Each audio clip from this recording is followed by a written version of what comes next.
Trending story at say ekoso ewo maimu ena nana ya sewa ene Wednesday mabuabu ni nyina no amede eba besomo mesha se obe subscribe to Kumasi online TV atija jumedie die eye jumedie at say ya share political stories ene de ekoso wo maimu social entertainment kakra bi bewo ma na eno de ye de ni nyina no aba besomo. This is a program at say de ekoso wo maimu nyina no ebebie wadwim ha de ye tuja ye fire penifo no esase wo man Ghana sika no wo mu di wo mu ndwun obi biara ho na na obepie mu o man ni mu di anema 4 na trendy ye papa John KUMAH wo free mu on the 7th of March 2024 nyame adoma echina Thursday na chese na 1 week no eba so ensem bebre na chese ehuhuru from that camp mi akasa so me de share na po wono so na no akoyi ne ka Ghana fo wo mato o manu agusu ajase wo mototo ayampia edema no NPP amanyoko no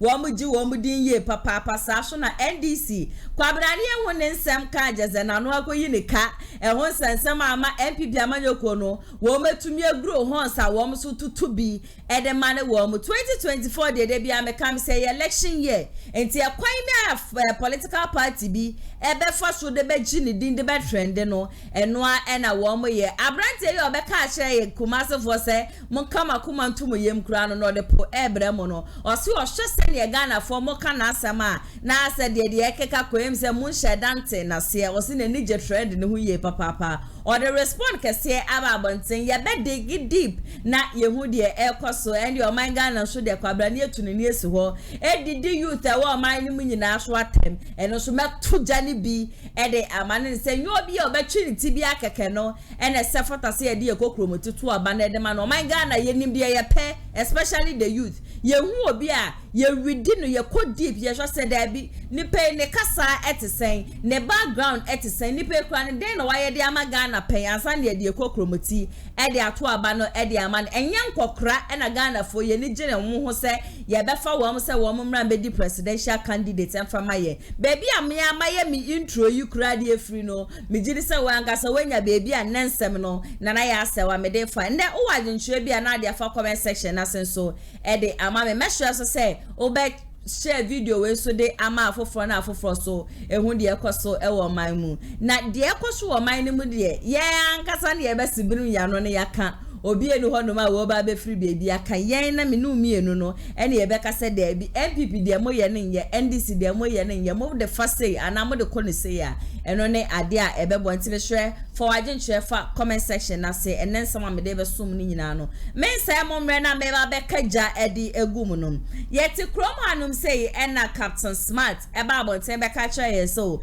ya poison nkrofu bi e wo NPP amanyoko ni mu na edi a wo boy ye na de edi kan ye John KUMAH de atoso mienu eye chairman wuntumi BAWUMIA kra no be ka kire say ya poison BAWUMIA so any NPP mpenifo ni bia wo makeka na fitibra captain be ka asasem no na that time yenim say ye no kresen ye no kre on the 7th of March 2024 and our man Ghana nyina no ye nya ne ntie say ye deputy finance minister okopie mu ajeso so dia ono and a member of parliament such as just ended January about to okra NPP amanyoko no parliamentary primaries wo moto ye no John KUMAH esa ewini ye e wa ajeso constituency tina Ghana fo nyina no ye wa twen ye so on the 7th of December especially one na omo wa ajeso no omo hwa papa we ne na ho forma ne bu chese se no sifa bo na ho modern pan wa ajeso na kopie mu wa ajeso se na wesifo esiesie kuro no so dia obi aye wele say ode e ade ode no kokro moti no ebeto aba ede amane no the 7th ni wo ne ba ye no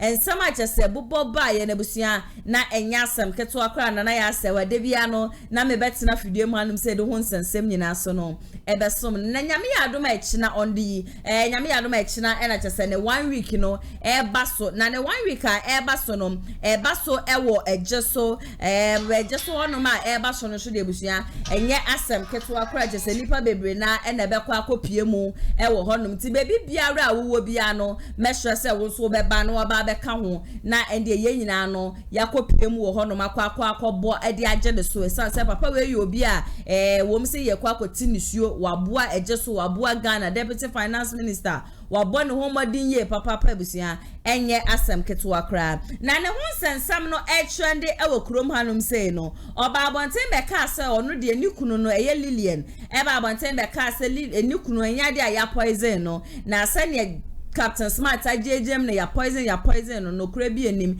na ne kunu no na chese o yare cancer of the blood ohun tinema bi na enkuko yie Ghana for kwa ne pictures betia te se wo baby a ye hu se be ma na ne swat yie papa afi ye free a ye ko hu ya ne sense ma se asate ate se ne se yes Lillian ni esase ni kunu afri mu nti no amo ba be fa no se wono mbom enembe replace ni kunu e wa jeso constituency na no de bobo ba ye kura so kwa kwaji $200,000 bi a eno ena jase ndi wo mu ye na se 1 week ni wi a ode sasika no eba be campaign ene ya brefo ene nsem bia ba bonte a wo kire se o sisi ane de maame no osu ohwese ne ekọ ne pressure jase free benkum ni nifa ne amafutu o manugu ne so de a enya de obetumi akọ as member of parliament e de ama ejeso constituency biom ti sabe de wa withdraw na no so kura mu no miangasa mikunu miangasa medishia napo Matthew Opoku Prempa jeso Ghana NPP amanyoku no yemududu na hwe nim so BAWUMIA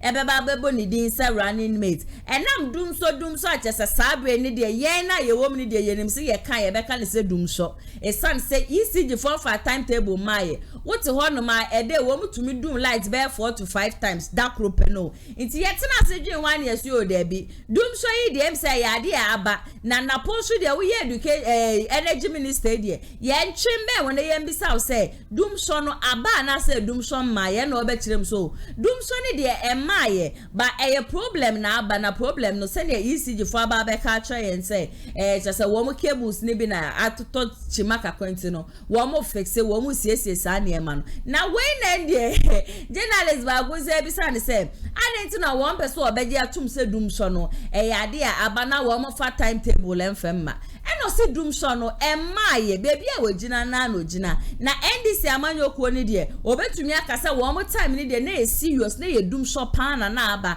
but on only time no or compare the NPP amanyoku na ye na or compare the NDC for na ya obetumi asene bo akase NPP amanyoku na bo wo mo ho modern sen NDC amanyoku no na chese dum so ne de bebi ogina na ehwa enogina na when yes o na de na wo mo fa timetable emfa ma bonte and o de respond e ba be ma wo mo say me na me de me ho me ye energy minister me se dum so no emaye de ni pressure na timetable la mudi twetwe Ghana for so mo ma ye nya ye peace of mind and ye mo amoka se dum so aba na mo pa timetable no mo ankasa mo nkopre mo timetable na afi mi kunu na pokwa ka sa asem ye Ghana for wo to woman no de egu bi kuru so say na po sa subai tantan we wonim kasa ahoma so ahye wo majani ahantan atawo to so de kokota wo bi to no ebe kan se ye de ade ebe ba beti de fi wotu so se kasa ye fa ne kasa wonim kasa na sa subai we pa de eno na se Ghana fo anase BAWUMIA ede ba be select o se running mate de ne BAWUMIA ndwi hu mienu eso se we energy minister na as energy minister de ye wo ho akwanya ne se ye bebi sawo NDC amanyoku no dum so ne ba ye den na mo NPP amanyoku no manye mo ye ya chese afide wo hia wo bi kra na wutia no me ma wudum so no waje so se ya mahama na chese mahama de dum so no ye de tali nani mankasa na de ba ne se na wo ye energy minister ye ka dum so asema wo de wo bu afu ye kukukukukuku be bu sia enye se bi oye bi kunu anaze bi a me yada ni ti da bi be ke bi awa no ni pani se dum so maye great kodi ECG for ababonti se dum so maye adeti na Ghana fo mugusu epiepia mi kunu se bu chinchine echai onji ntum nka se dum so aba wa kire mu se problem na aba wo mo fixe niema enche bibi abededa na akwanso bibi abekukoye afi obi na no ko ka jem se mo amope timetable mo nkola mo koye mo timetable mfemba ebusi amodwa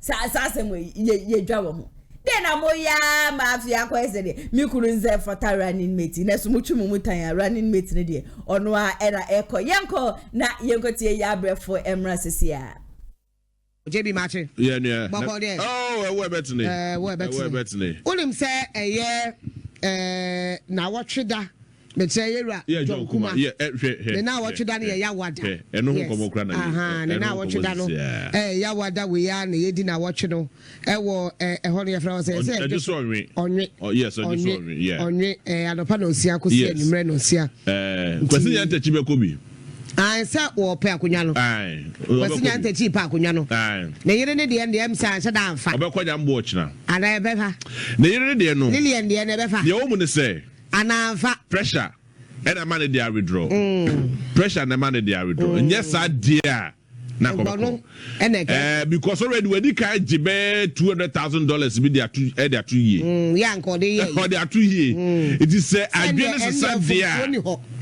there be but adwene se san kwa there e do beba yo voice no ha brabebo na obi at stage no na sabi da mensam no ofinenum because oyobi a people are comparing him to, or you're comparing as it were, they are looking at him to be the next in fact his vice name president. Has been mentioned Absolutely. Isn't it a poem? Isn't it Biena Oza Cotton? Ended in a mood or the Safwa? Yeah, Ediakahu. Bamin to Minche, Bamienu Edimwa Cotton Pa, Matthew Opoku Prempe, Energy Minister, and Afe, Dr. Yao Educhum, Minister of Education. But if you want to be now, grassroots for the tete wana Matthew Opoku Prempe will be a wages there. He is the one also there. Maybe not cuts. Some people are saying that you made mention of this. You use this as a campaign against John Mahama, and now we are experiencing a worse situation under President Akufo-Addo. Would it reflect in the 2024 election? Would it be something that people will stand on to vote? If you are comparing 4 years, NPP administration, energy sector is 300 times better than John Mahama. But we are still experiencing doom so. Nobody has said we haven't. I'm just saying, it's far much better than John Mahama ever did. You admit there is doom so in the country? You do admit that there's doom so? That is the word you use. I have never used that word. I promised you that we are going to work on it. And it's not a work that is a single event. It's a process. And we'll continue to work on it for the energy sector to become better. Have you heard of calls for a timetable? Ask those who want to bring it. They should bring the timetable. If there is, I haven't seen any timetable. But people are calling for it. They bring a timetable. What do you mean? The ECG says that there is no timetable coming. Why do you want to bring a timetable? What purpose? Why would somebody get up and wish evil or bad for the country? No, it's not how bad it is. There is a sense. So when it is not planned, when it's not planned, you can't tell the person. So it's a under John Mahama. Did you live in this country under John Mahama? Did you live in this country under John Mahama? And the voice I can't want to in fact, Henry, beginning no on that on no at all. Beginning no when he was explaining that look, NPP is way better, 300%. Absolutely better than NDC during the era of Doomso. He needed to it just wasn't give annoying. Better and further particular. That was my thinking. No. But when he was asked there, people are asking for a timetable. Yeah. Because and in fact he admitted that he's not saying there's no Doomso. And then they went on to ask. He's not saying us no one what the meeting. I said don't bother meeting. On the first then. Then the person asked, there. Dumso abana. No, so a word I will use and the word. But where the problem was the fact that he said those who are calling for timetable no one family. Sebio ya some papa work at Timimu. I wanna what's what timetable one for timetable number. Sebio ya some papa work at Timimu. Someone on Chiribia what way you there vice president. You don't talk like that. You see, when what was he talking to the people or he was talking to the NDC?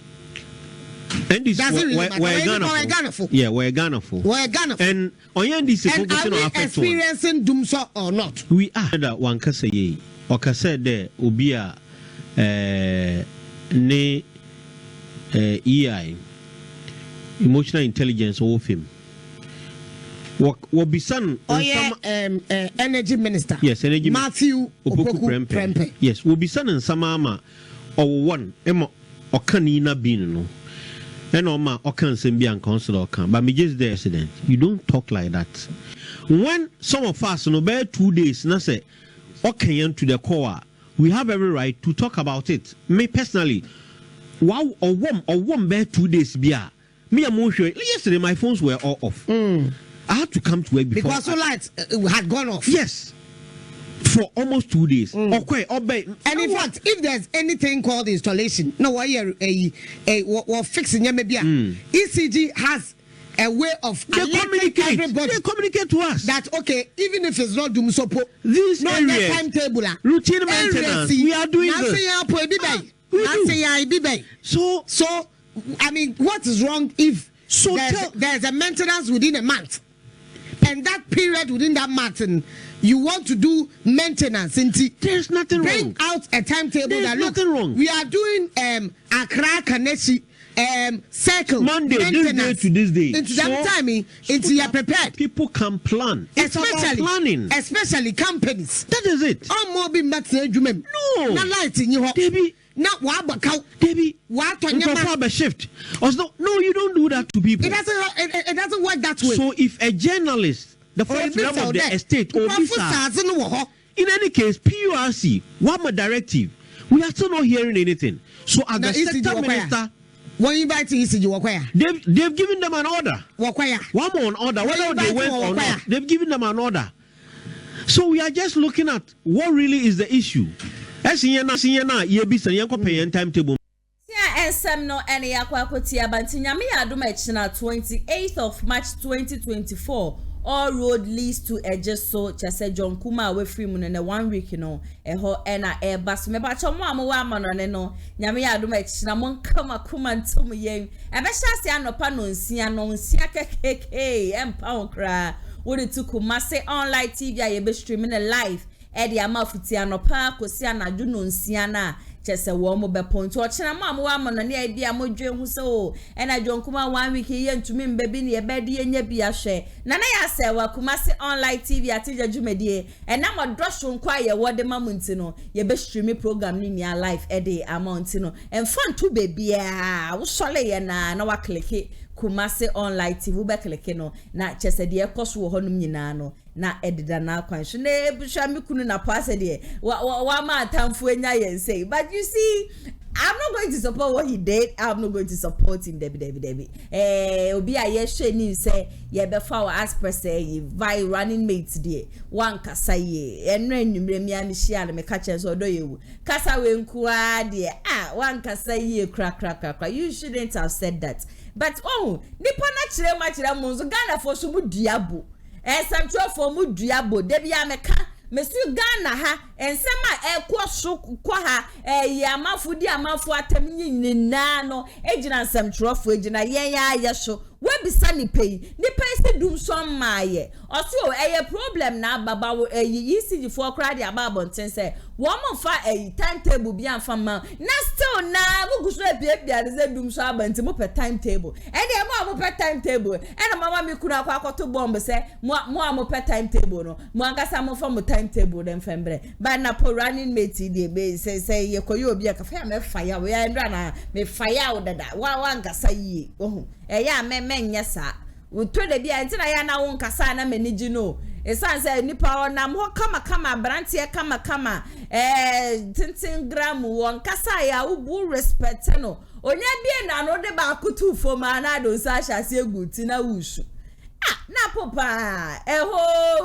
obi a NPP for wo mo be fa ase running obi a wo ye energy minister na dum so abana Ghana for ye ka osi ya yenkopɛ ye rade ya yenkopɛ ye timetable ya yenkopɛ ye timetable ntɛ ne ye sɔle anopa ne ya fa pen ne ye draw ne ye yi na mandum na ye be de ye hu sa respond ne de masa koda anaju we mhia wa mesma yo cha no pa mhia wa mesa aka che da na dwen hu na hu ne sa asema aka che Ghana for no wan kasa ye ne be abepa ye che wanya sa me de sa we mia mi chocho beto nche abetena fidie mu abi masa atoto bi di ama no sa asem ne de wan kasa ye ebusua ma mento amensem so fema itibu de mo imagine yo me akasa me de share me am chocho da pokura no ma fire no na mahama ne BAWUMIA na wo mo nsem be ka me nsa wa ha no ma me fire wo mo ana metutu gya ne de ama ne obi am se de obi entumi nka no eno na me na ya se wo me sibere ma no na makesan se me nhuro bia wo krum ha ba no kura ne de baby e da na ho ana me hwe se de bia no ye de beto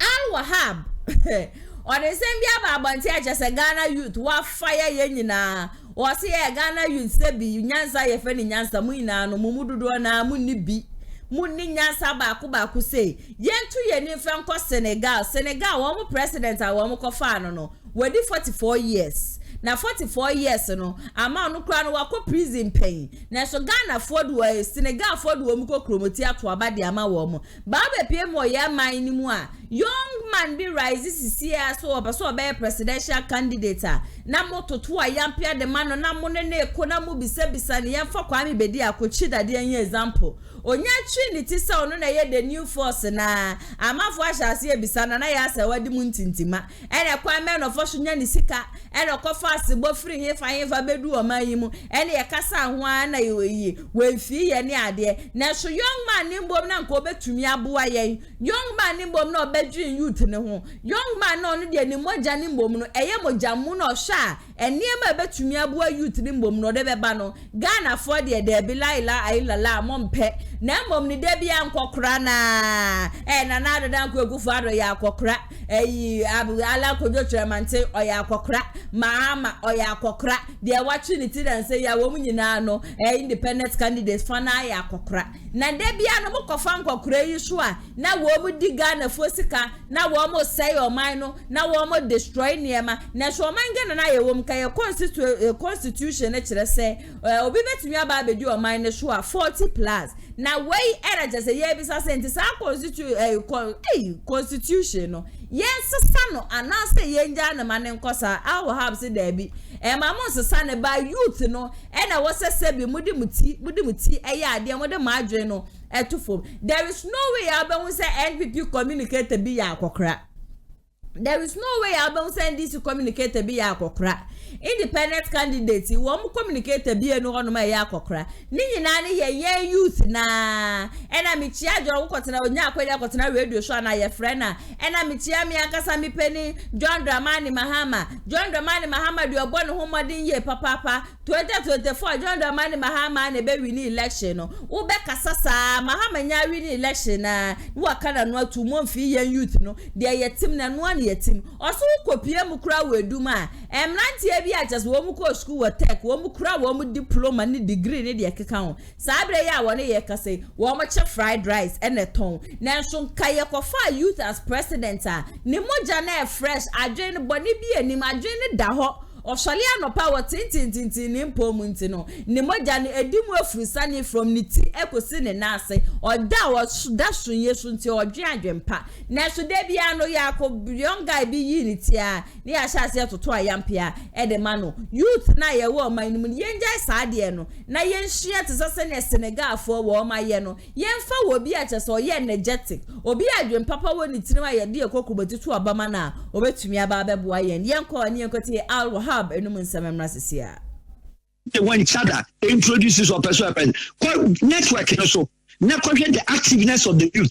any nonsense or church me I'm not pro any I don't believe in any party but when somebody is coming somebody is saying things please Ghanaian youth you can even say yes or no and that's a chewaje mon support too. But if you will not do that, now more very bitter stuff. Or make sure baby onyansika when you and pakrafon they won't baby onyansika. Who does that? Which country does that?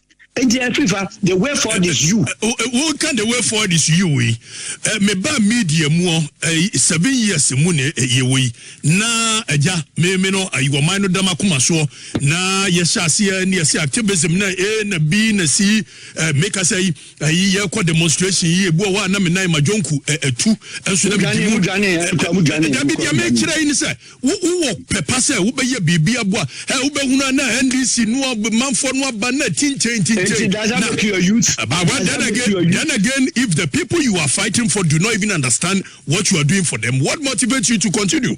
Therefore, I'm telling you, sir, they don't see themselves as youth, so you don't need to fight for anybody. Fight for yourself. That's what I'm trying to tell you, sir. There's no way forward. There's no future for any guy. Nobody. We should stop this kind of political ideology and slogan of Ghanaian Uganda. Who told you there's a youth in Ghana here? Youth be anyhow. Constitution. Our habwe constitution. Yanyan said here. Well, my friend, I'm more change because he knew be our prepared.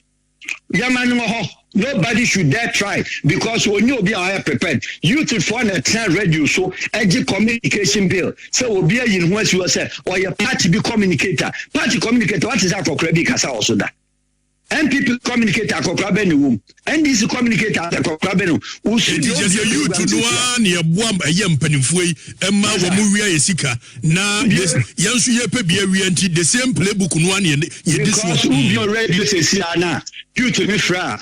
And a pay Madame Mira, a Sampana MP, one in town, Mr. Juan, no abonnement, why are there, what Bergman? Corner any penalty reduce, Yato phone, any credit, a card, the Gamano, Yato top up Gamano, 1,000, no, I can say we are Kokojinska, for any time, Bill. One look where he's living. Who we are university, no, I swallow from. You are poor bearer. Who we are university, no, I can't out on Yama. Who we are university, now you have fried rice. Right rice will come as Omia Trebas, Omia graduates for tech.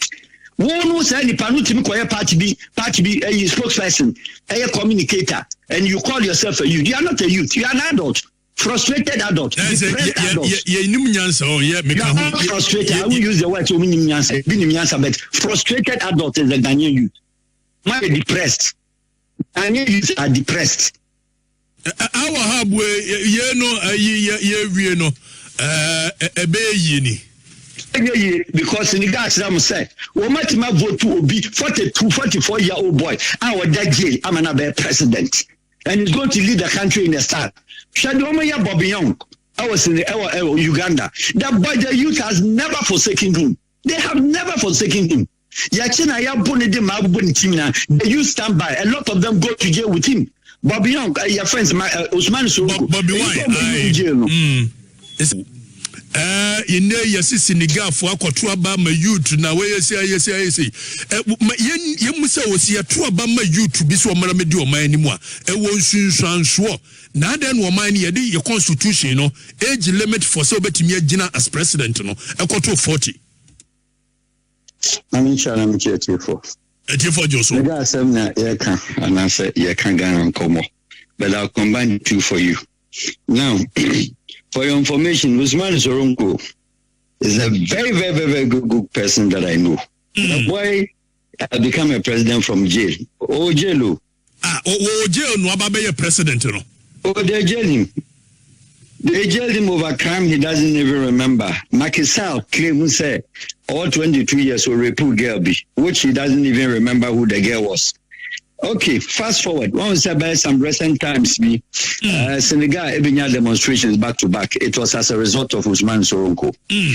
Senegal, West African nation, also independence in the 60s. It's the only West African country on for a weapon and a coup d'etat. Now, from all the single time up to Abdou Diouf, and then leading to Abdou Wada, Senegal has had a kind of certain level of consistency with their governance and then transfer of power. Now, religious settings, your Alpha and your Tuba, these are all religious laws. You can call it, say, a national imam, and a colleague, also say imam. Bako representing for the Alphas, and the ones represent for the from the Tubas.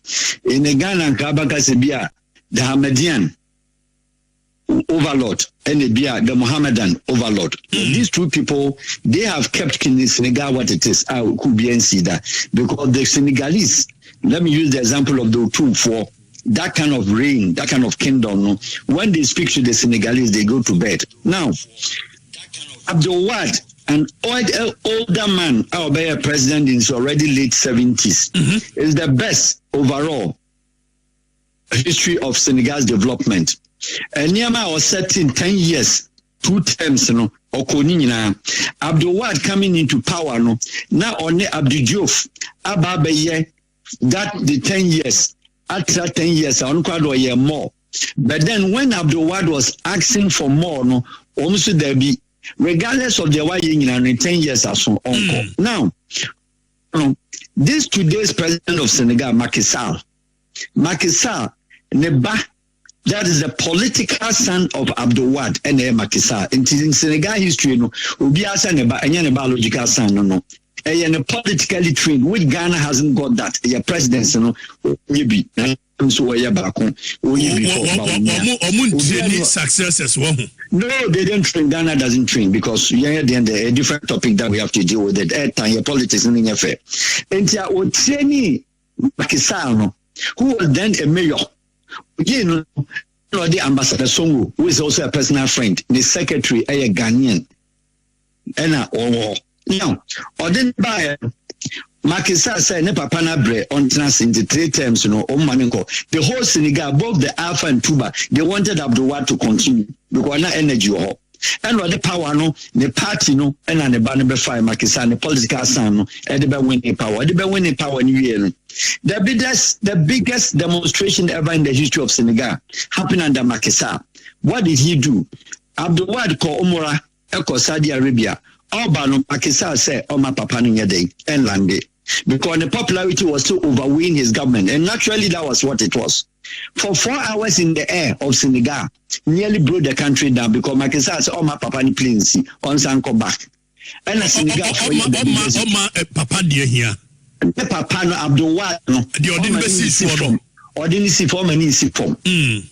Because nipa ko go airport nsela no amane presidency shine no ekof and a demonstration and a tuba ne catch and say any action be take place our Senegal they hold it holding responsible and a papa be see form obesi form no ne back Karim Wahab Wama Karim Wahab watch no and need 2 years Emma Karim Wahab Qatar Saudi Arabia and the pressure because they were the countries that no move feed Senegal with money, not the France as an administrative, and Omoneno Ebeji Karim Wahab.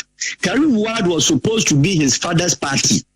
Abdul Macky Sall, I'm a boy now as 8 years. Now, then there was a rise of Ousmane Sonko.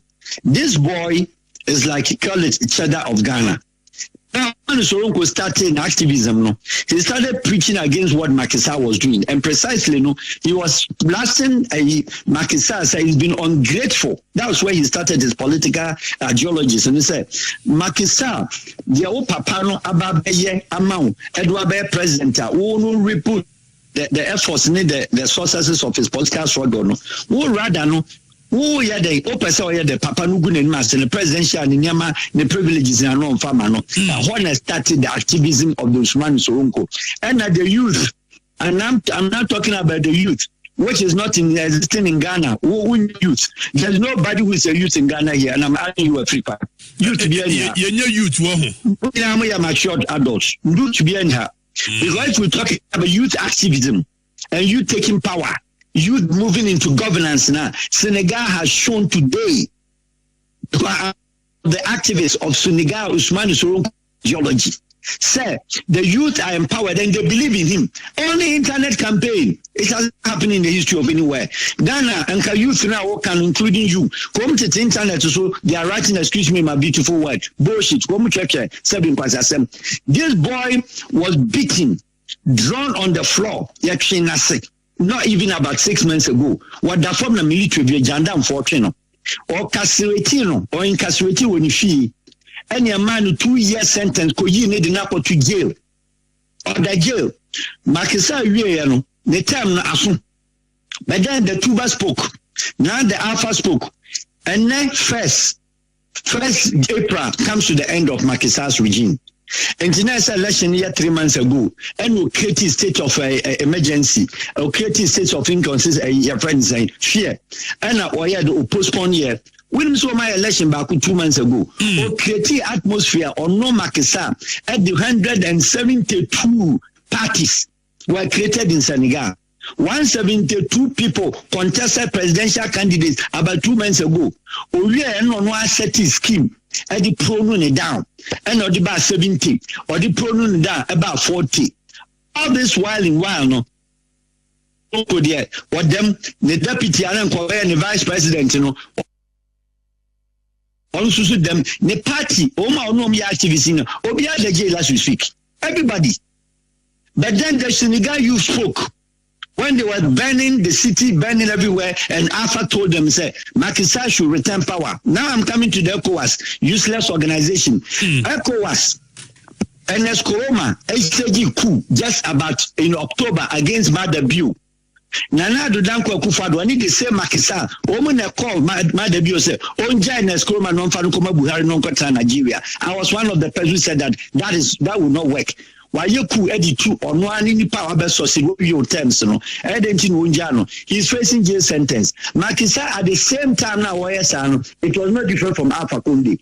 It wasn't different from your friend is saying your friend Cote d'Ivoire President Alassane Ouattara, because Macky Sall Alassane Ouattara Nana do Danko Akufo-Addo. Okay, Buhari he is also a leader of the West African belts. And to no yes I expected say ECOWAS will speak. No ECOWAS single statement had ever come out. No African Union statement had ever come out. That more treatment. It is a Bobby Young in Uganda. More treatment we say ya bune pre-plan with you how in the history. And also, say, they will vote him even whilst in jail. So if today, and you're in a free jail, but we are yet to know. Marking Osman Soronko is in jail. Jailed by Macky Sall.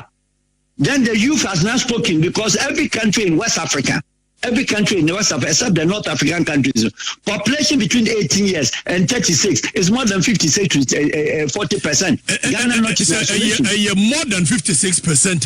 Then in the context of Ghana, no, no constitution. I say, Ghana no money youth but it's a sad situation that we need to look at it. So I want your comment on it. Meaning, say politicians. Excuse me, those who are criminals, MPs who are criminals, ministers who are criminals, youth may do machi. During the election campaign, I mean, who walking stick, ADD politician, campaign.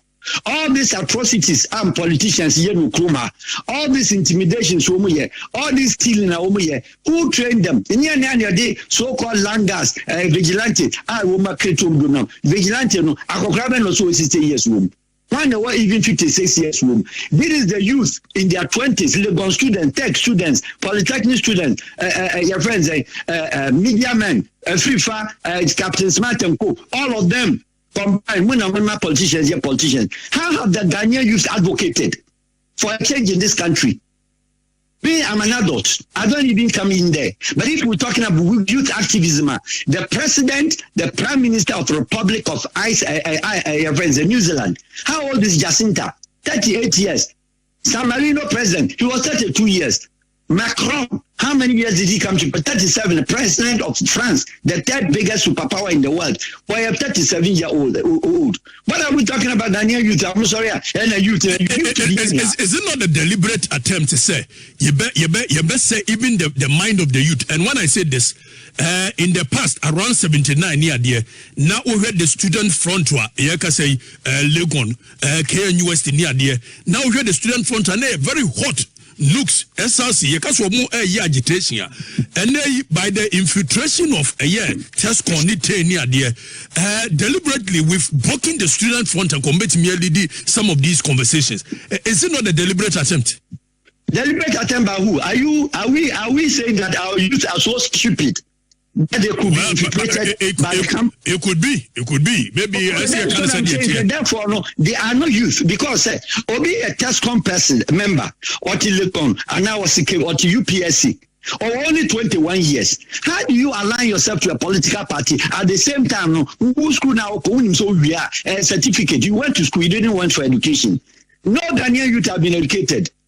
I stand to be corrected, but no Ghanaian youth have been educated as far as our current university and then our tertiary schools is concerned. Because more aligning more. Now let's come back to the question. Those that Professor Mills introduced into the governments, those that Nana Danko has introduced into the governance, President Kupo understanding because at that time, no coming from 19-year regime of Rawlings and the old class, it wants to know here a certain stability and to you to be anchored in the government, not even anybody under 40 years. But President Mills be introduced here. John Mama president also be introduced here. Nana do Dankwa also about the youth in their 40s and etc. I'm asking a plain question. How have they impacted anything in parliament? And these youth are sitting in parliament. If you call them of youth, not the age of under 36, even under age of 40, call it youth from bracket of 50 down. How have they spoken for the youth in Ghana? How have they spoken against that? Because they are adults that go in, they aspire for money, and youth never the more. Because I'm yet to see, and they are yet to clarify, and the Ghanaian youth have to ask themselves, you've not worked in this country before. You never received a salary of even 100 Ghana cedis before. Some were sitting in their father's shop. Some were sitting in their friend's shop at Abusokai. These people comes into government, and they today, they own the biggest mansions in the Ghana. Or in the good names, Obina de Cheno, or Tifiana no Nyajimano, Anom Ticho Dokono, Obiako. And then I'm asking, how many of them, sadly, are what in the area, Dansoman, Odoko, Agege, Kwashima, Kwashibu, Olebu, and you swear Nanom Tite. And when you're in the area, sadly, go and see where Ismail Sonko was living in Casamance. See how they struggled before they could pull him. It took a horse in the army because the youth living were free in the base. When you saw a popular to Trasaku, and you saw a popular to Okota East Legon, and you saw a popular to Okota a year friend design. He live in the downtown. What is the way forward? Our hub, way forward here, dear. Youth need you, when you use anything, I'm more demonstration, and no Bakunamuto, and to my Baku, Yabreko, done any police in the Ocean, a bush to be here, Yabi, and I am crack. Minimum beer. And when the youth even activate processions, what is the water cannon? Ghana police, or the water cannon shaming. Cold water to be animal. Cold water will be animal. Nobody proposes among near violence. But we should see the youth active. Ebusiana chase Al Wahab ene yakwa kotie na ba ne ni abede ne ho a wo tutu ja tutu a yampiano ede magana youth say o my Ghana na yetimu kra no mo forget it and na youth wom no youth no ebi ni baby an so say youth wom a aka ye be jai se de bia ne ye ni kire enko crazy enko kre no wo mo bra no wo medi o man ne so enko crazy kra no wo mo ba na chase o my Ghana ye sika na na de wo mo foodim na wo mo de fa wo mo guess ne ade no wo mo di piepie wo mo kwaji wo mani ede hotel de emu akese just 5-star hotels emu akese de empane mu emre just ende wo mo tosho no mo bodogi na woman tebre nanka youth ni bi tinani so e be a member of parliament youth be edin ni ba abontin so wo person obedi o man Ghana obey president a ye hye na ho den no ye hye senior wo ba wo betumi aboa nanka wo man ni youth ni nyina no yakwa join ni yetumi agi Ghana no e de esi honom na hweja ye constitution ayere so 40+ na sokra no oba ye 4 years no so obey ye den yo so wan be ye den yo ni adan neja no na maybe say anko man na ye wo mu pa no de bia ne ye hwe se NPP amanyokuo ne NDC and the NPP ba wa cha 8 years no ba betwa ne de project ana wo ya wentumi anyini na enwie no odane jana se wentumi antoa so na NDC amanyokuo ne ba na ono so aba ignore NPP de obeye ye nyina no na wono so aba so ndi ono so be hye ne project ase se de be ya Ghana fo be ka so wo ba ye no wa be se na mbom ne de NPP ja ye no oba no kasa obeto aso e beka so na MPP na shaase e na mahama bai no be finish ye eno ni ade ba ko asabi entumi mbo o man Ghana eno ni ade ba ko entumi o man Ghana no entumi enka nko enim de bia me kam si mistakes ne de Ghana fo mu ina mo beje atum se ye bi ye papa enam ye ajese ngwofo ye de kokromoti no to aba ma wo mo ani enim se nko me ba beboa ye but for now ne de ye ni ada ho sisi ade de ya ha ye ni ho ye melede yen kaya no fantum ni ye fa ye kokomoto so nkoto se bi abafun bia afa mo bia obi a wontumi mbua ye obi a obeba be hye ye se mi nkwasi aba a wontumi medi so de 2024 nya de ye ba be masa na ma na koso me a mehu se bi a candidate bi a me angasa mi we candidate na me sha candidate nya de obetumi aboa ye na mehu amafu di nechi amafu ye de na ya so blast a me blast wo mo no 2024 election de ye fe ni agro especially young youth no wo share alwa ha boss Ghana youth bi eni ye na no ye adult It's as a youth wa hanoma anka obi oye energetic eyi ni ti a anka ebe kwa support ni e forgetting gokura ya me to me next story ne so ede amamo no Kwame bedi akobeka kire Ghana fo nyina especially Kumasi for say ye to aba ema no na owini a odepo ebeba santima mu na ya so ametira fidie mu aka say Kwame bedi ako what disappoint ye mu bi pa esan say ye mu bi na as a ye tie wo kasa say ye hu honorable Kenya Japan ye hu ni sunsun no ewo mu sane wo kasa I am son of Africa I am here to build Ghana I am not here to take anybody's freedom tino na sane wo kasa na at a point na wo try ya say we convince me say o me fa me kokromotin to aba man but from the day I be ka say wo depo ba santimante mu ha no I say no na ma me di hu ya okeke because me hu say enema bebre wa Ashanti region hanum say ya lucky a lot of things ya lucky wa hanum say o man Ghana e wo pe baby a gold wo panka Ashanti region and so Ashanti region kwa na mpuntuduma e friend mpuntuduma ebi anyhow okopie mo ye hospital kese e wo Kumasi ha ene okopie mo oji a chese du ahomache na amafo mo da oxygen so kra ne ade dialysis chese ebusia enya asem keto akwantin wo pray as presidential candidate wo pray se Ghana fon fa ye kokromotin to abanfama no na me expect se obecha no wo energy ne dia ko honom se bi we pie mo oman mu hanom se anya hwekwa no bosomtwe e wo honom anka e bia obetumi akonvince Ghana fo na moto aba no kra de mamia bosomtwe se ne tie ne meba be siesie a lot of rivers are e wo Ghana na se seas e wo Ghana no na there are a lot of ways obetumi akonvince yen na ende wa mayate wase but se de osifo be kan ye me de si be ba me de po e ba Ghana e ba Kumasi no yankoye amfama ye mu bi na sabre ya me mo ka say de o de mu nchirechire mu e de aba o se hwe o be ka asasem ni wie no hwe se ni amafo esi fe ka o se hey metumi de asemba akope a trend de agimi di ene na chese de A+ ka se ebia na asema working wo ka de trend no me ya je de se no kura bi e wo me san say that was the first responder or the ma Bella Mundi na we e na watch say epo na wo de ba Kumasi no onu hu ni so e ba ni infrastructure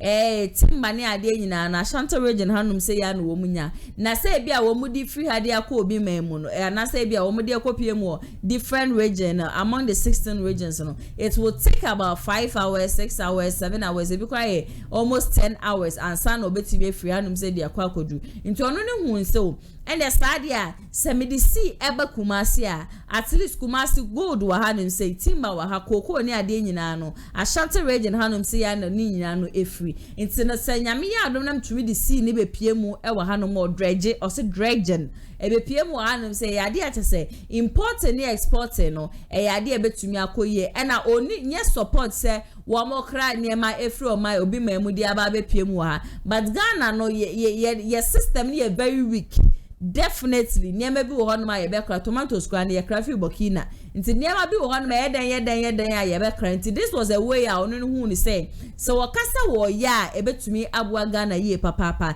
and ye nsure hu dra che say wo man Ghana ye hwe bibi ti setano ye hwe nsure bi ti sepra wa che kwan ya no opa de na opa che say omu betumi adrege na etumi e betumi aba be pie mu e wa Ashanti region hanum say yanko ni yanko tie Kwame bidi akọ ebe one Bella Mundi e twetwe enkomo no emrazesia going to that is what you are saying something and you're trying to refer me to him. But I'm saying that if somebody says something, they have to have an explanation. How that 24-hour is going to, I'm giving you how 24-hour shift work is going to happen. It happens through industrialization because it's a machine that is working 24 hours. If he said that, it's different. He did not say that. So I'm not referring to what he's saying. And I think that you have understood what he's saying without knowing how it's going to be done. No, you can't judge just because you're because I thought that's what you were saying. No, I was just asking so you're taking your words back. No, I'm not taking it back. I'm just asking you that, are you referencing what the former president had also said? I wouldn't be here saying what I don't know. I'm only talking about what I understand, you know, and what I know is best in terms of industrialization. Because if people work from 8 to 6 and there's another person coming to take over the shift from 8 to 12 and 12 to 8 and it's going on and on. For me, my interest is the 3 ways of creating jobs. And so if the workers are 10,000 by 8 to 6, you have another 10,000 coming in after. and after. So instead of creating then after, let it become a template that African countries can also replicate just to stabilize our economy. Now, if you're talking about industrialization, you're going to see that one of the main things that is needed is logistics. And logistically, our country has only roads to deal with. When you go to anywhere in the world, Asia, Europe, everywhere, they have railways and they have the water bodies. It's called water transportation. You know, you have the ferries, you have the canals, and then besides the canals and the ferries are new cities that are coming up in areas where people are living.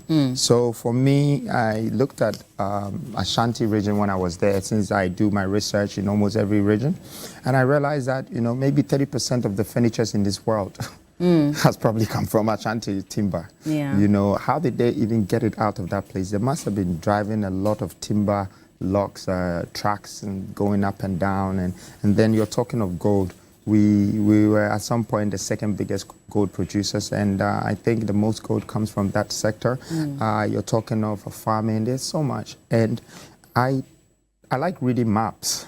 So, you know, I've been doing it since I was a kid. Since I was 16, I found out that the Atlantic Ocean, the Indian Ocean, and the Pacific Ocean has surrounded Africa. So it makes it like an island as a continent, where I realized that people only cross the water to come to Africa to search for treasures, you know, opportunities. So when I was looking at the map, when I was in Techiman, I discovered that they had river tunnel there. And the river tunnel goes all the way to the border. Okay, that's the map on the screen. Yeah, so you see it. Tunnel is somewhere there, and it goes to the end. You see Second D is there. And then when you come to this end here, you see that's tunnel there. And tunnel comes all the way. It's the sea. So you just open it and it's connected. You just dredge it and it's connected. It becomes a pathway. It's been sitting there for hundreds of years. No one has connected it. Okay, but tunnel leads you to Techiman. Techiman is the biggest cocoa producer in the country. Where are their cocoa going? And if we're distributing it amongst 10 regions or even within the West African countries, you still need to connect it there. Now, on the way from Kumasi to Takrady, you will see River Pra and Oti. And you see these two rivers are very close and they connect. There's the Ankroba River, you see? So they are all there, but we just haven't dredged to connect them. So when you look at Second D or Cape Coast, look at the Pra. It's connecting to Cape Coast. All that edge that you're seeing there, that black edge, is the sea. So that's what you meant by saying that you were going to bring the sea to Kumasi. Of course. But it was going to go through where? Techiman or where exactly? It would take the river bodies. It would take the water bodies. That's what dredging is about. The dredging has to meet another water. You know, it's like you are taking debris and you're opening the space so the water can flow. And you might cut through a path to extend it. So some of it might have a little breakages, like you see where Pra is. Pra is coming all the way to Sikandi. And you see, if you see Pra, you see that it's crossing through Kumasi. But you see, it's not that easy to just connect, especially when we're dealing with Galamsey and the fact that most of our river bodies are, at the moment, in the worst state possible. So have you considered, and that's why a lot of people are asking what the feasibility studies are, have you looked at all that, looking at ways to clean up our river bodies even before you connect? That is the dredging. That is the investment, okay? We need to understand one thing. Investment and development is key, okay? And when I say investment and development, I don't just mean houses or businesses. When the investment we put in our people, the investment we put on our land, it can last us 500 years of returns, one investment. Now, people have done dredging in 500 BC. There were no excavators. Hard work. It moved, and the water crossed, and they joined. Egypt did it those days. And today, Egypt is one of the biggest, should I say, strongest economy in Africa. Because of the Suez Canal. Yes, it's connected. You open your country up. Now, God created all of these things and gave the human the brain, the the natural things around us, for us to decide ourselves how we can expand things, how we can make things work. When the English people were building their underground system, there were no excavators. They used chisels and hammers to do that. Today, we have a whole lot of excavators, and we're just sitting there and littering things into our water and throwing garbage into it, but we're not using it.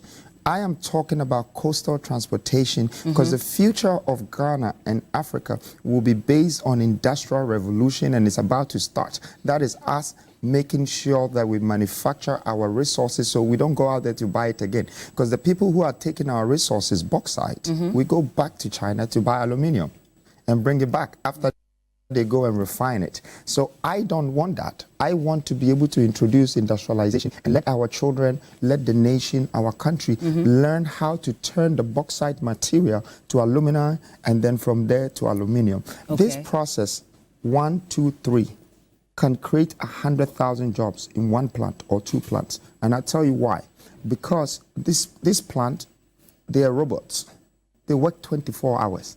Meaning that people will start working 8-hour shifts. So you agree to the 24-hour policy? I don't agree to any 24-hour policy. I agree to a 24-hour shift if you have industrial power.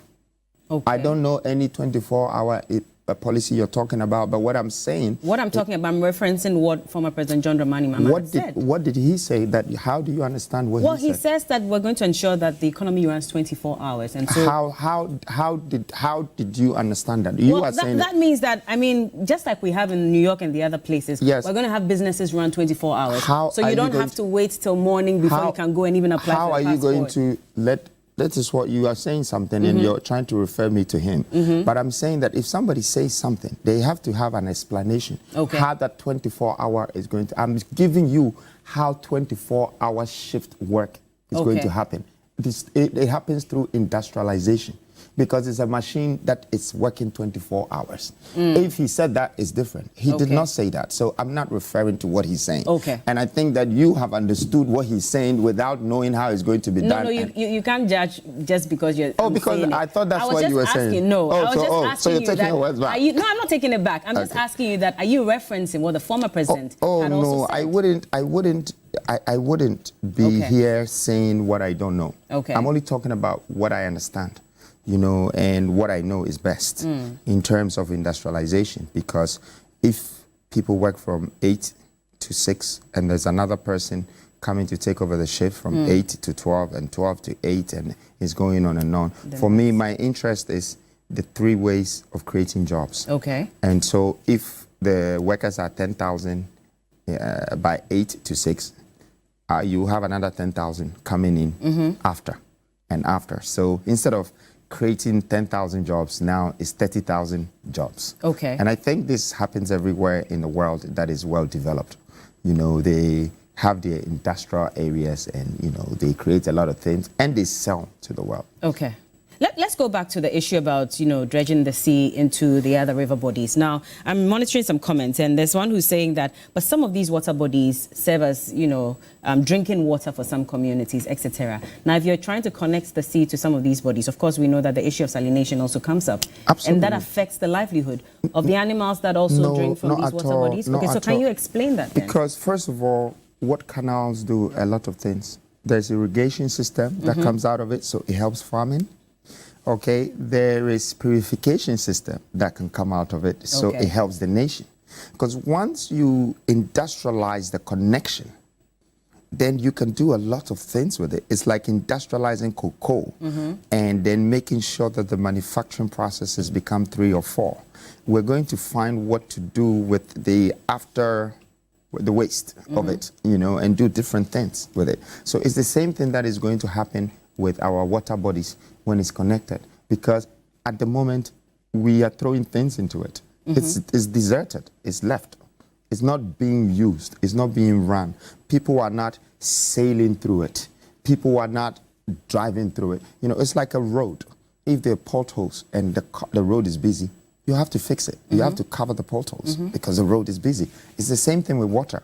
Once they start to use it, they service it. And I think we are running from industrialization as a country. We are running from it. This is the only thing that will save our economy. Once we connect this, I mean, look at the difference that it will make. If PRA and OT is connected, and then some sea from Sekondi is pushing the water towards Kumasi, and now Kumasi can have a vessel with 100 containers if they have to deliver something. Can we see the map again? Yeah. Just so we have a better understanding for those of you who have just tuned in. So if you look at Kumasi, I mean, the water bodies, it goes all the way to Afram. But that means you're going to have to bring it somehow into Kumasi itself, which is what you had mentioned earlier, It's just connecting the waters. Look, my point is very simple, Bella. We have all these water bodies in this country. Not one of them have we connected. There is no water transportation in this country. I can give you a perfect example in Ada. The water is meeting the sea right in your face. Now, this water goes maybe 100 kilometers further. If there was any port right there in between the water and the sea, you have a huge power of transportation. That is, if that on that water lane there is gold, there is oil, you can now start transporting it. But what it has become is become a residential use. You know, so there's no commercial or there's no industrial use for it. You know, there could be fishes, that could be our fishing area. So we don't import fishes anymore because now we industrialize the water. And there are lots of things going on. But today, you will see a few houses along the way and people just maybe cruising 1 or 2 boats on there. But I'm just saying that it meets the water. So there are lots of rivers in Ghana that is meeting. But it's going to pass through land. And that means having to break down some buildings? Because if you look at Kumasi, there could be settlement. There is nothing wrong with regentrification. Gentrification is a must when you are developing a country. You need to regentrify some things. I mean, you're looking at a place like Nima in Accra. There is billions of dollars of development if we have to do a resettlement for them. That is by building a new community for the people in Nima and slowly developing that space in phases. You know, they do it in England, they do it in America. You go to somewhere like Hackney and then you come back 8 years, they've done the Olympics in that area, they've developed the place. One apartment is now 300,000 when the apartment used to be 50,000, you know. So definitely there will be settlement, you know, and it is very possible because it could be settlement for just like maybe 10 people, but the development would benefit millions of people. Have we put a cost to this? I wouldn't really want to talk about numbers because when you're not ready, it's like you have a vision, you know, you need action. If you don't have the action, then the vision is a mere So you're dream. not ready at the moment? I don't even... What I mean at the moment is, I mean, before you announce something like this, you'd expect that maybe there's a plan? Feasibility studies have been conducted, so there's some document I know what to do it. But I'm saying that it would take me to be empowered to do so. I cannot go to a country and start connecting the water. But even before you make some promises, for example, you know, let's say free SHS, for example, before the president may have announced it, maybe he had a feasibility studies conducted, which is why we're asking, because at this point you should be able to tell us that looking at how to connect these river bodies to the sea, etc., it might cost us ABC. It's not a promise, my dear. It's a purpose. It's a vision. I am saying that it is possible. I can do it by bringing the right professionals that understand dredging, mapping, you know, defensing, you know, because you need to create sea defenses, a lot of things. And then let the water flow. Then after that, you need to now create the coastal or the water transportation. That's another whole thing. So it's a process of things. It's not a project that would be a one-year project. Of course. You know, once I'm able to do 1 and 2, the other leaders would see that it has changed the economy and it's brought speed into our logistical path, and everybody will be interested to do so. For example, I mean, when you look on the map, you see Volta Lake. It's a man-made lake, and it's one of the biggest. I mean, in fact, it's so big in the country. What are they using it for? People are just doing, you know, little fishing stuff in there. You know, we haven't connected the lake to anything. Look at it. It's connected to a farm, You know, it can go all the way. See how close it is to Kumasi. You know, so there are things that can happen in Kumasi, and we can transport it on the water to Volta, to Koforidua, to a lot of places. So we're still waiting for the feasibility studies, because again, when it comes to Ghanaians, I don't need to show Ghanaians feasibility studies when they cannot do anything about it. Okay, first of all, Ghanaians have money, but they might not know how to use it. They only borrow money to pay debts and to do roads, to create contracts. Okay, money needs to be invested, and there has to be returns. And so I believe that the government is supposed to have some kind of partnership with the private sector and not turn the private sector to contractors, because the private sectors in this country are contractors. But they're the ones who need a study, which is why I'm asking for it. So the feasibility study that I'm talking about is not for every Ghanaian necessarily. Who would need the study? Of course, the stakeholders who are supposed to conduct this exercise. So let's say the contractors in the country, of course, you would want their buy-in on this. You cannot on your own as a president decide that you're going to that is not what I'm saying. Look, if we as a nation believe that we have to fix our road, we don't need going to ask people permission that study the feasibility of this before I do the road. Okay, the cost of a road, when you bring foreigners to do it, is $1 million a kilometer. Yeah. That is the price. It's the same thing when you're building a house. It's $200 or $500 per square meter. When you're dredging, it's going to come with the price. It could be 5,000, it could be 10,000 per a linear meter, whatever it is. And then you have to see that, okay, I'm going to go at 148 kilometers or 200 kilometers and this and see the fence. So all of these things will come from like the design of it, the engineering of it. That's how you get the costing. But the idea now is there, and I want Ghanaians to understand that it is feasible. It's possible. It can happen, and it's happening in a lot of countries, and they're benefiting from it. Apart from everything I've said, with irrigation, with industrialization, with purification, all the shins, you also have tourism. Where people will be sailing on your water, and they're going to see parts of Ghana that you and I have never seen.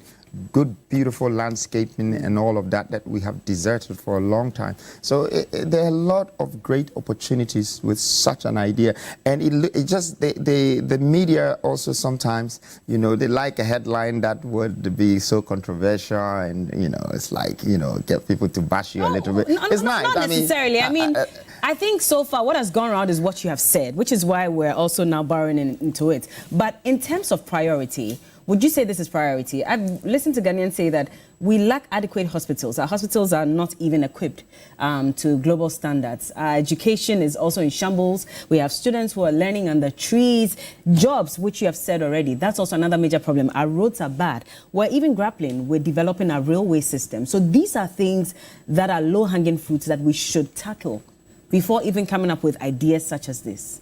So for you, what is your priority? Well, first of all, my priority is industrialization. You see, I don't see why you're going to build a hospital first without thinking of the factories that will give the people the jobs, that will give them the average salary that will make them be able to afford for the hospital bill.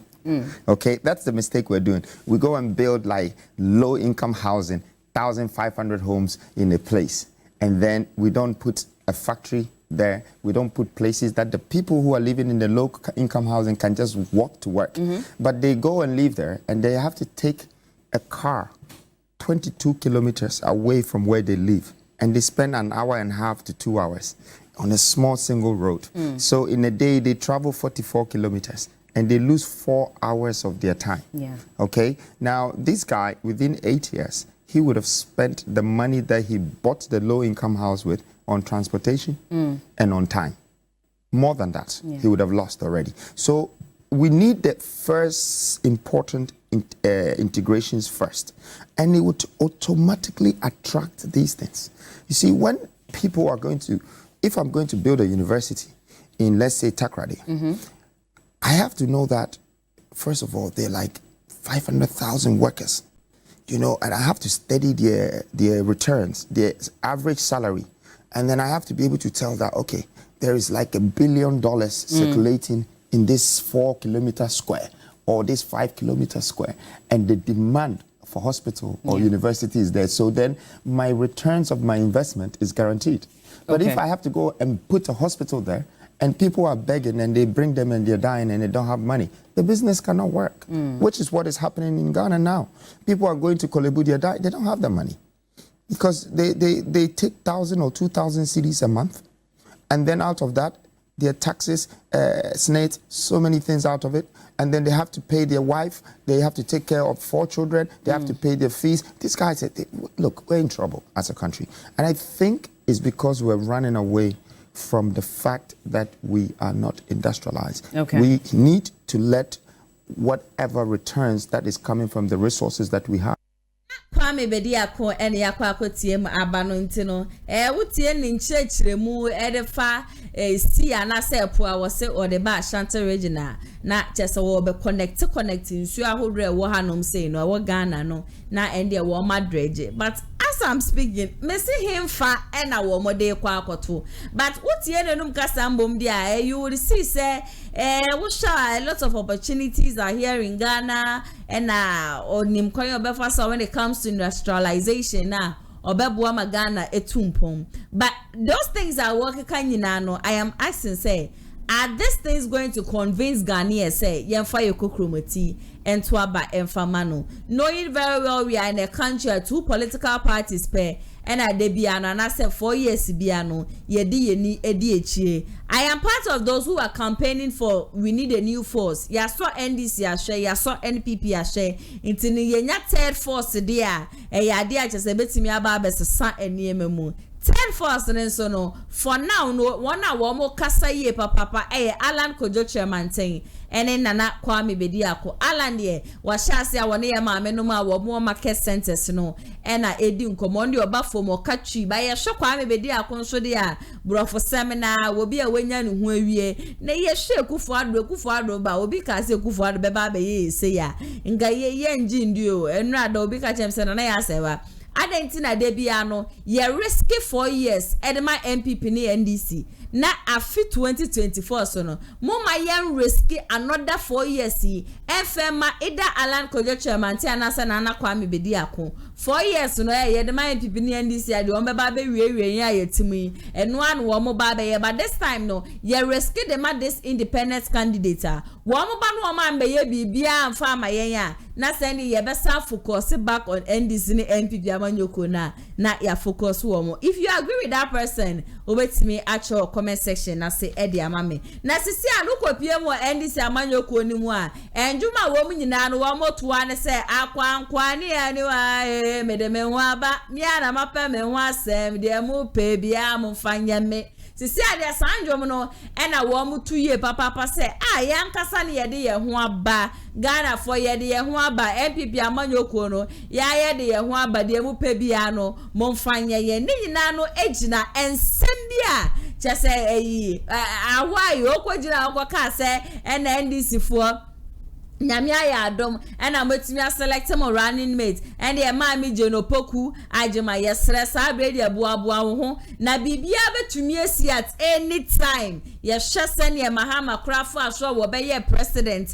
Nine yasem Ketua, no be a nim crowd that say, Atamos ever be free Mahama, Abba be disho. Into Nandia won't show no, CSA won't to an Ghana for bisa say. Ya dear be one Mahama who Ghana for ye nim. NDC amanyoko no munyan kanchire ya ama brantie awai wetumi abegina ho aba be kadia monka ntem na Ghana fo ye hu bebi aye de be fa se de be ya December 7th ye fa ye kokromoti no enkoto aba mfa ma obi ajese ndi otiekunwa no so a ye betia ne se tim nipa na fremu ye mpesa ade no o ye hu ya ne se letter titintin bi so a efri Mahama ne camp ne office eba watch yourself send the news na tia te se wo bebi aso prostate cancer no pacho onyenya prostate cancer yade bia nni ne ho na wayi de nenum kasa ne kasa ya neja akwa sa niema we nyina ede abana we na former national organizer edema NDC amanyoko no waba abonti aba be fire wo mu ye papa say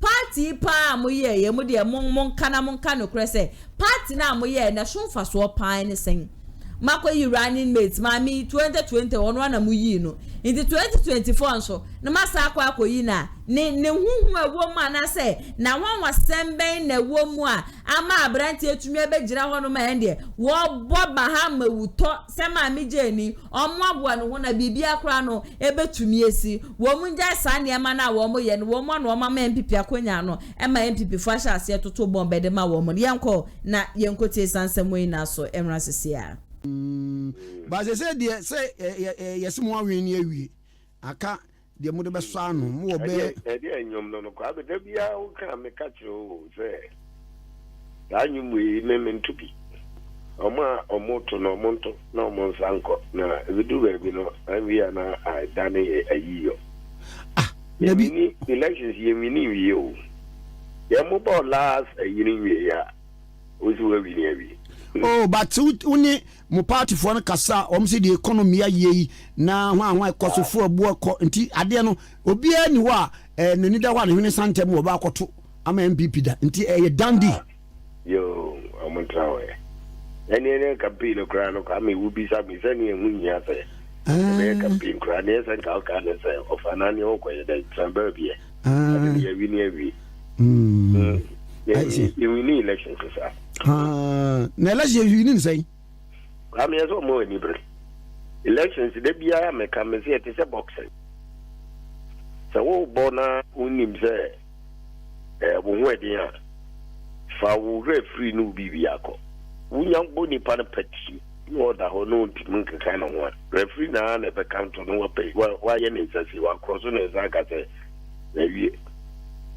Na wanye ne sana yesu we mebo no ti anyi o ma otwede ba ko bere ano we free ndi no akoto echi 2016 ye hu bi tani na ye ji ehu di ana ye wa ba mu a inim se bibia da ya ba mu di na to ye omo ba omo di omo referee ni omo bibia na ba ye boy party ma yenti nyankasa na referee declare ye lose ni etimo bidu zamre ndi ni say ma eno no eye so ni mamu aye den na honko elections dey kwa me bi pia etimisi ani mamu aye den ne kika ka woni nyina na Ghana for sale aso mutimo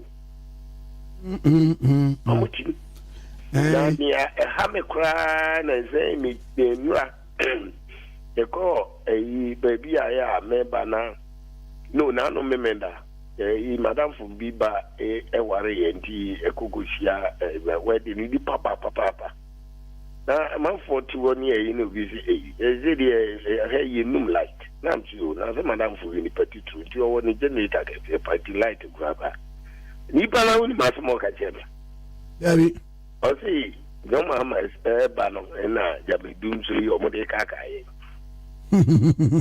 you see eti Ghana for ewo niema bia nti anyi ya omutibi kira so de ye enema say we no kra na ebo ye nkaye nim ne sankoto mana bia say because enu ne di yenya enti eni say transe ka say ye wi ne wi enema bebre wo we say tu wana mona ye yire ye ho bon but se mo kaye a ye ne mo part for ndi nkoma dum so de omo se mo solve e kra ansa na mo free so ko na mo exactly kwame ye solve ye but be ye solve ye no die ni si ye solve problem no but ye solve problem ni ye no die ni si ye we were punished we were punished e wo mi say di pa nyo no na de ba yo obo mo de ya ti mo solve ye but ye gira so e di to abetia no e ye focus ye pa ye di to abetia ye. It is a balance anwa ayesen kaibobi ayesen ya sabi abrewati fie no wakobo owu so ayesen ya waka na asemwa ya itia no eniti se ya trust na ya gye se ya wini election you know asi yiri ya muye adwuma pa nti obi o ye ndisi ni bia wuti mi em ko tra onye ni nemu aye di yo tra nemu aye di ya babu abana wie no na se nemu aye di anyewa ya wa ba bi gina mani ma ka se ofa ya na ba na sai na mama musa ade wi ye ru akwesi ahoy watini a asie say or say o propose toast na toast na o propose no obeka no mu say ma Jane won siesie no ho na His Excellency John Dramani Mahama the term after 2025 no woni ne 4-year term ni nwie na ono nse onye krado se obetumi aso afena mu se wa ba se wa nwie ni term no na watumi ato amampani enu die no eso na eba yeyi we di akoba dum we di akoba dan ni ade we de krata ababo tin abekire mu se de okan ye no maame no kro atwe na gina so se pani nkasa sa enti wapa achew ebinum se da bi ebia wonima suma sembi enti na wo ka saade no na yenhwe na ebia se ya pomuden nsem a yenhwe na yenyina ye de hye yen fanto ba bi eda ebi so da bi ebia na kwesi awo wanhwe ensa na yi no alcohol volume no eno no wie ndebre se etumi faw na bi okoka asa ensemi eto sei Kwame medasi be bring mame ina chia wa tifo anopei anchia obejafo no mo studio ana joyfo no mo studio na asemi nokasi ni bai mokasa fidie ka won radio stations be for na frame any TV station amakasa ho na asem we pa wonim de emia se ayi wa wonu asa edwo otiase a na kwesi aho no waka no ye papa onim yo Kwame we amame akai nyumbia ya kufisame eboye me de me ho aba mo fanya me ayi pabobo onye amana basawo abebre sa midie Nabi osi me de me ho aba mo fanya me de me ho aba wu ekuru tutu benu mo nyame amo fanya me oni pabobo na boss ai ya ni yedi ye ho aba Kwame ntebu ni sai me chese yedi ye ho aba na sisi ya no ama enipa ese omusumu kansem no omo abisumu akansem no Kwame kasi chire nyina ne se meni minia mini kuma kwa jasidu akasa no pai uni ya wo ni krum wo se kwa ene kasa no so wa fu mu kra na ya me adoma ibi ya Tuesday na obema Kwame question na bi pisa na se san hiemu na mo ko hiemu ho no kra ni nia se so mo ko hiemu sa party na omo ye no ni nia nipa na yeyi no officially party no timum fa mametu dwama mansu nyina anti se ewom se yakohia nek akohia a council of elders na yedi no a chese nipa we ana mpanyin dada awye flag bearer dia promeni se we and I'm fine afina yedi ne bechire party mane kana fu nyina se ewom se ababet officially in official location anya me atuma ebia penifo besia na wotwi mu na fe ya CHEDDAR ye be sadia nti sadi we ya ko ye no kazo be do aden yen na yen ye no greece ni wie sana ko ye pre mama ni abre akọ ye campaign ye ticket wo ye party yenye party if you say ye ni abane say o ye flag bearer nti yenye ho party ni pana eko ye ni nyina no kwase ni o ma ye meferefo ankekwati aho ye obi a sebse producer bodi ni die medeman ni ye penyin die credit nyina ko ye political godfather ankrato ibuni ni di mana pa amana ni nyina but you see anyama bi wo hwa Kwame ya na said the Bible kana o si ye woni ma nyina anwai benye ni nyina na fatai There are times certain things are as a bomodian country. Equals a party we in a coffers and we need about. But Uncle ye say, yeah, you know, now me question and maybe say, is it the first time a yin is all a running mate? Bacho Debbie. It is what is unique about Saturday we as a choir party. Echo fast and simple.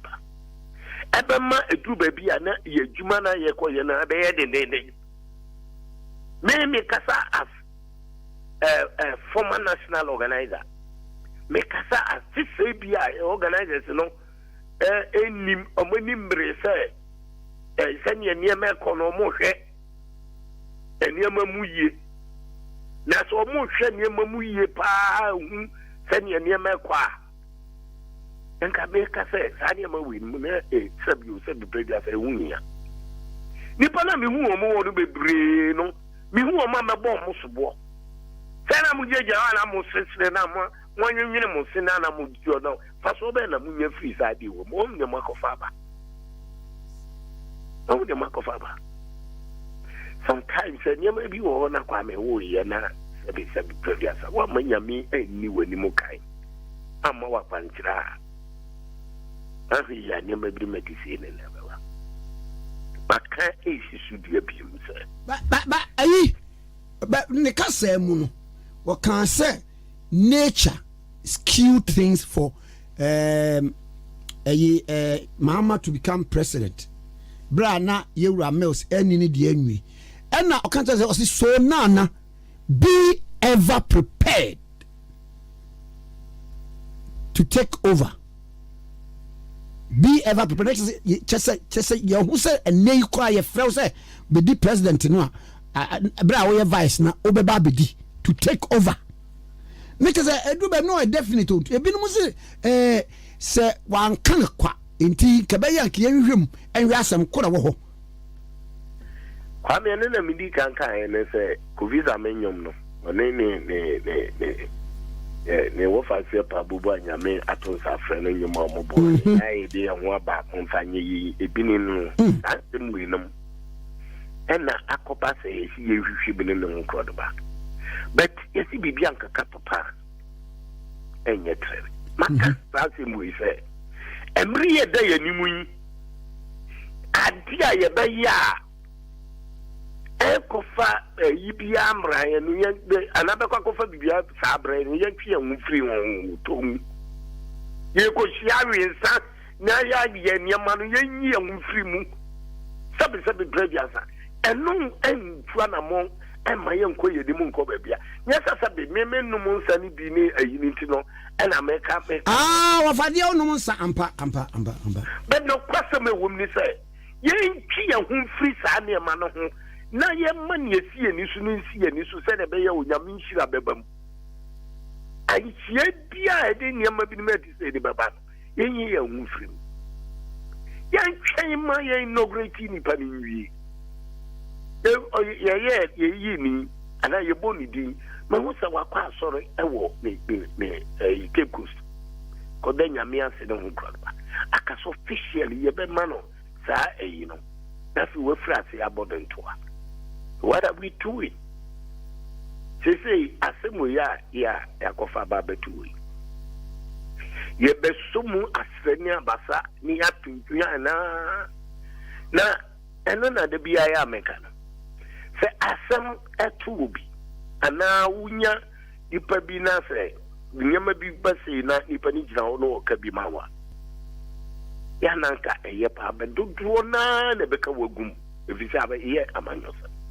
Na me baby me deni say kwesini ye gentleman na say me tis o kasa se we me ye me nwanwa because nya sa no tie on kasa sa on kasa sa ndi aye me nwanwa say no kwasemi nya se me hu video no ya wokuta mic na wo kasa kameka se bia ya CHEDDAR na ene AI ya bayina ya CHEDDAR ede ne akofa ho a ye de yibibia tesa but me hu video no na me se afem o kasa sa na ne hear me des na edie ben mebo anka kwesi onkasa nkofo bunu obi abunu man mu sabi unya statement bi kura wakoka bibia ba edie ben ene bemna ka ho na nipa bi wonder say ene na papa wonim bibi ana na nsen kura enche na obi aye prophet say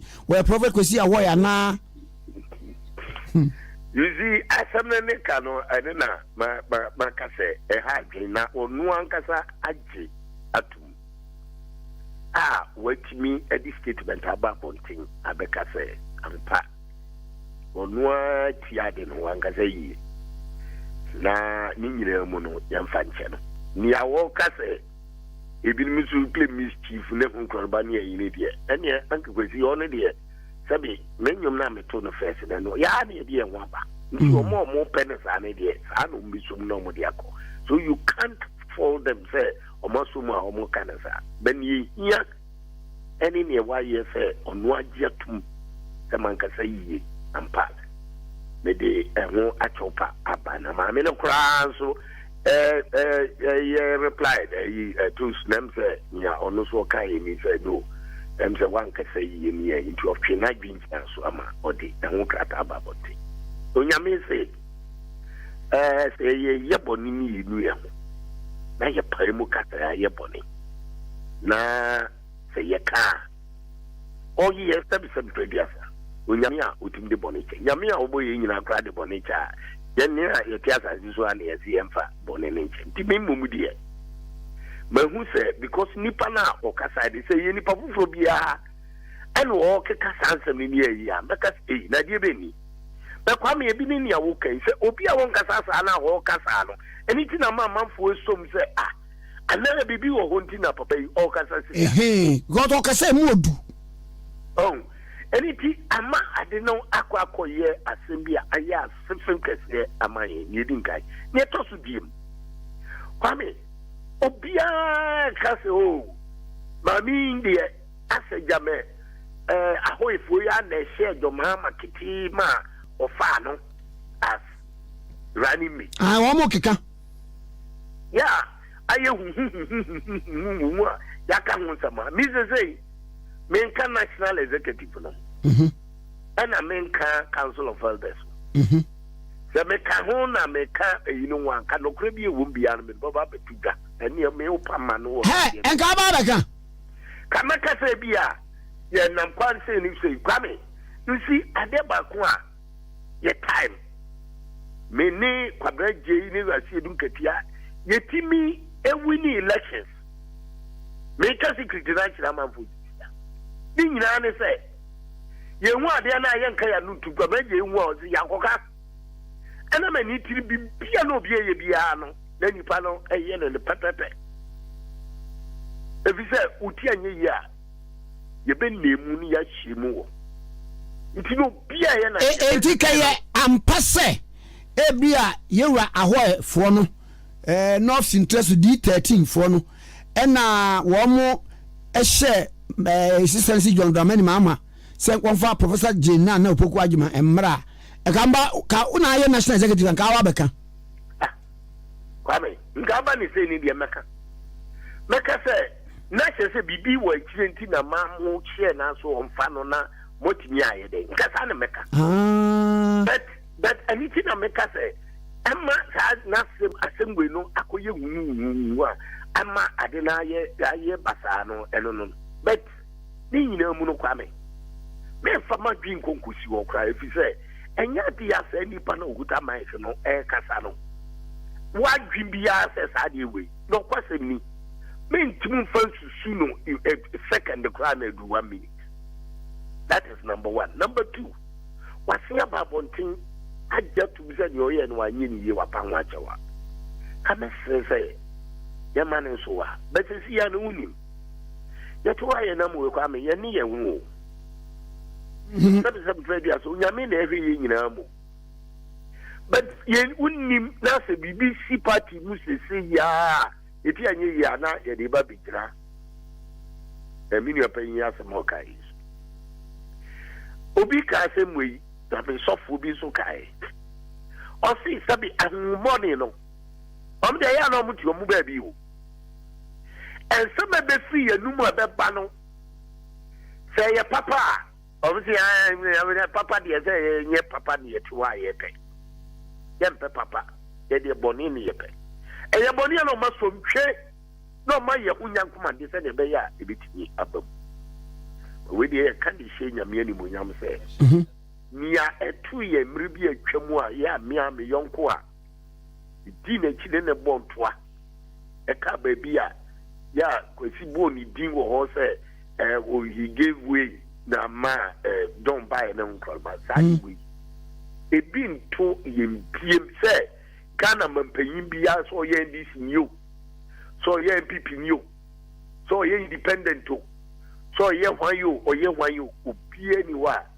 sebi predasa ufri mu ewe akunya no so because Ghana yo maya sebi ye do nyame na sa de we ebi and any say to yempiem yankopon yi ni parliament bi di animo a onu nyame na mo ni pa na ho bai osimra ne mra wa sama no say on fe free so no watimi free so o free so de na se nyame ne to nsa frɛ no na yi nyɛ mu sa ampa nyame na juma o de man so mra me no aye wi e bi sa de na to yɛ sa me no kwa me e ma ye ni ye mu binu e ye toto ni se bi se bi na mama hwa de ba kwa na se menu obi a test me say ese ma je no kwan a His Excellency Jodama ni mama kofa ne ba ye no ese wo bo nwuso wa mia ai kwa me meka say maka bibia say me bo nwuso menka bibia sa anti kaya ka say so be kaya oni me aye interview bebre oponi nyina ye meka no ana meka beti kaya ka say obi a wona dwen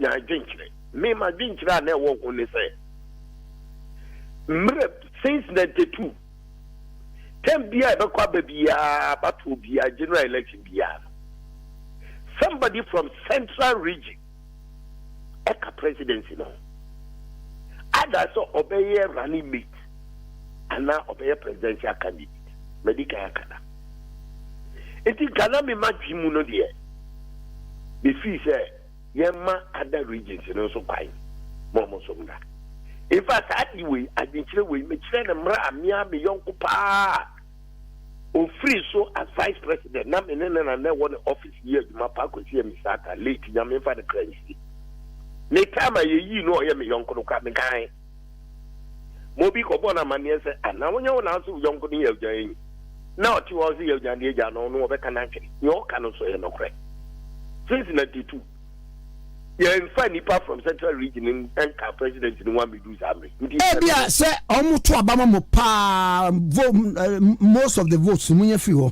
Ba me ya ko je results no. O je results no ya nyame na meka. Okay. O time results no na o hwia. Say we are more educated na more entity ni yen.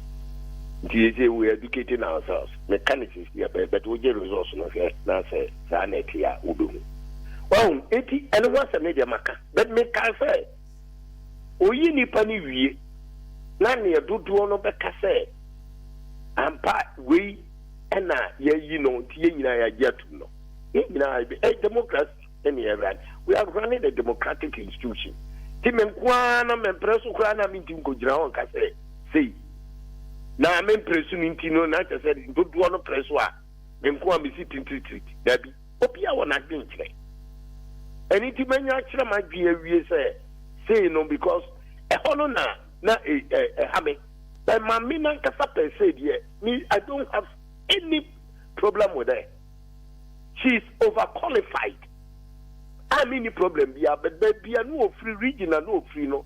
And I might be Mumagi, say, ya ko check into a say, ye pay baby fufro, and so now you do it, Nipano, echo, said a bear, or maybe I enya yehudo na abatba ananse yeto aba omato amaye that's all na obi ka say asu oyi no mebo nyoso a nya say mebo na enyoso but me momu de mi nyaaya anka sabe ko ababa ko yakwa abato so anyeyi nti nke yes stand ne yefa ni papofra na nke ye but eno no ɛnkyerɛ sɛ tititi a mempɛ bɛ dodoɔ no anya gye atom ne deɛ no ano no ɛsɛ yɛfa no saa. Okay. Over medals na say mo campaign teams in ma constitute o mo nyina. Da bi yenya Mo twa ebere bayi. Ya kwame enu na me ka yo say. Ya ba dwire no ho no ne ya di ye party ya ye ka nsem kese ya. Oh. Ya ba dwine pa campaign team ho we akwempo say na botwe asɛ kuli high. And then Kumasi inaugurate Asante regional campaign team now. Yeah, the Church Street, your party.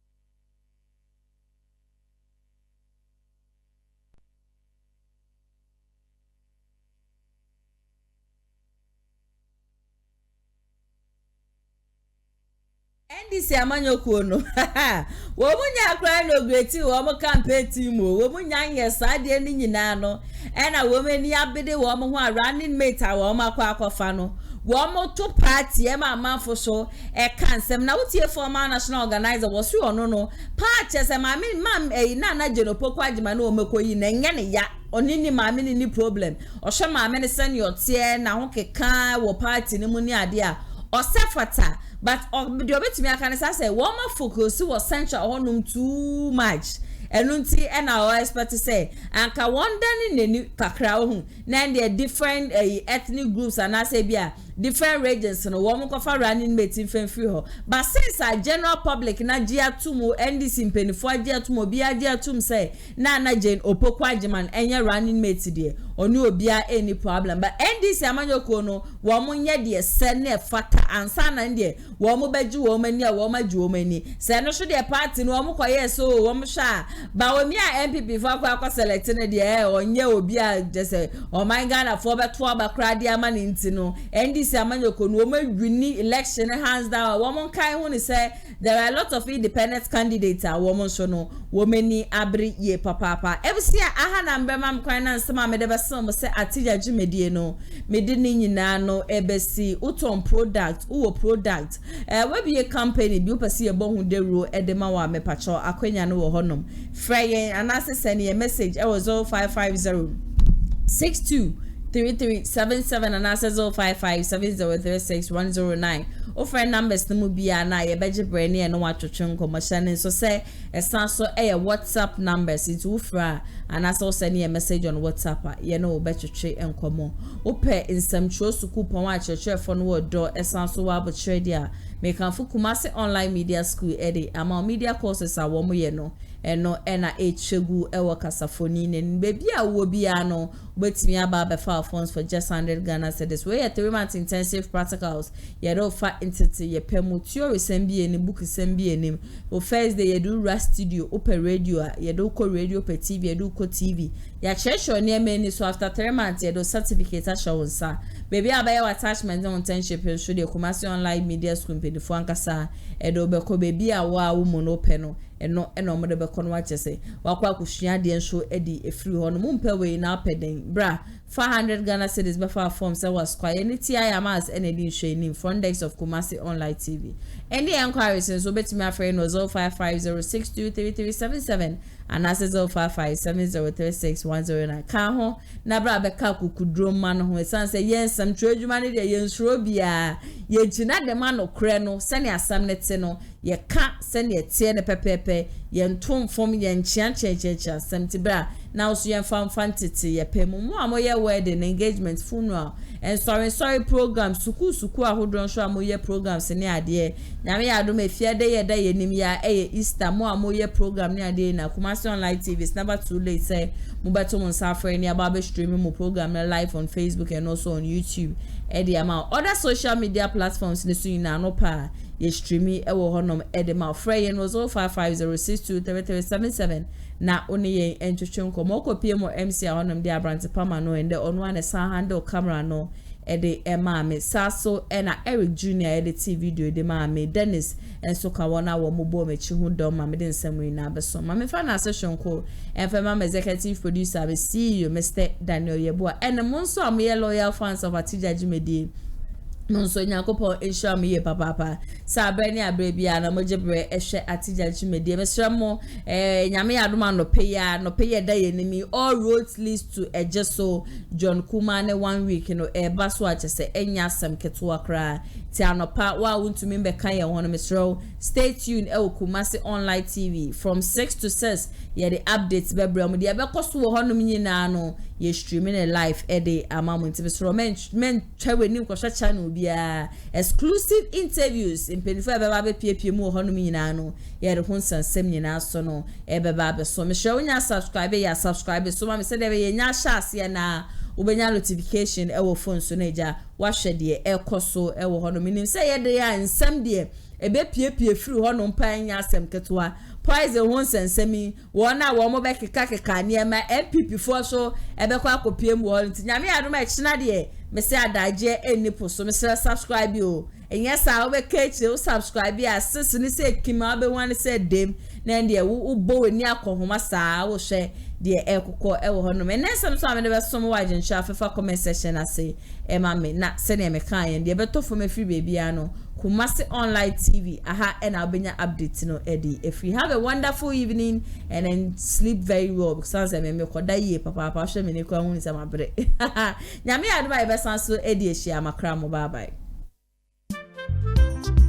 Amafwe Kumasi online TV production yaba ne de ne yaba ye de equipment ekukudam ana ye de aba se eye camera de enam wiem de nam fom de enam ensuom ni nyina ye wo bi e wo honom a TV production yabo a hu ye pa se wo ye dwumadie bi etese wedding eye engagement and sorry ana schools se wo ye sem na bi na pese betwa ko all the social media networks no so e de amaw ye ni ntotonsa na fre eye Kumasi online TV production for na yamra na ye dwumadie ne Kama fe a ebo no eda from pa the production so the sound quality video quality ni nyina e wo soro wo pese wo hu ba bia wa ye wo Kumasi eyetia media opposite one ma ana se to nsa ne frɛ wa homa true for so 0550623377 Kumasi online TV production ye demufua e wo Kumasi kodua mu